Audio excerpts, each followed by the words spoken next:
আজকে 14ই মার্চ 2026 মাননীয় প্রধানমন্ত্রীর নির্দেশনা মোতাবেক ডেঙ্গু এবং চিকুনগুনিয়া প্রতিরোধে আমাদের যার যেখানে যে অবস্থায় আছেন সেই সব প্রতিষ্ঠান, তারপরে যাদের নিজস্ব বাড়ি, সব কিছুই এই ডেঙ্গু এবং চিকুনগুনিয়া থেকে প্রতিরোধ করার জন্য পরিষ্কার পরিচ্ছন্ন রাখতে হবে আর কি।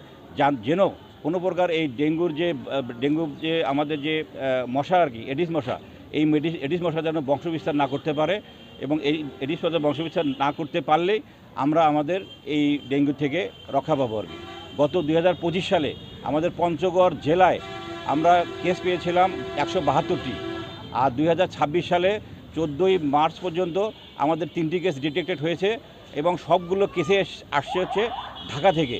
আমাদের এখানে নেটিভ মানে স্থানীয় কোনো ডেঙ্গু রোগী আমরা পাই নাই, এবং গত বছর যে 172 জনকে আমরা চিকিৎসা দিয়েছিলাম, এই 172 জনে আল্লাহর রহমতে সবাই ভালো হয়ে গেছেন, কোনো প্রকার ক্যাজুয়ালিটি নাই। আমরা চাই এবার যেন এই সংখ্যাটা আরও কম থাকে। আর ডেঙ্গু পরীক্ষা করার জন্য যে কিটস আছে, এই কিটস আমাদের হাসপাতালে, সদর হাসপাতালে অ্যাভেলেবল। যদি কারো কোনো ধরনের এরকম কোনো সন্দেহ তৈরি হয় যে তার এরকম হতে পারে, জ্বর আসছে, তারা আমাদের এখানে আসে এই পরীক্ষাটা করতে পারবেন। বাংলাদেশ সরকারের যে নির্দেশনা আছে, এই পরীক্ষাটা এই মুহূর্ত পর্যন্ত মানে ফ্রি করা হচ্ছে আর কি। ডেঙ্গু পরীক্ষাটা ফ্রি করা হচ্ছে।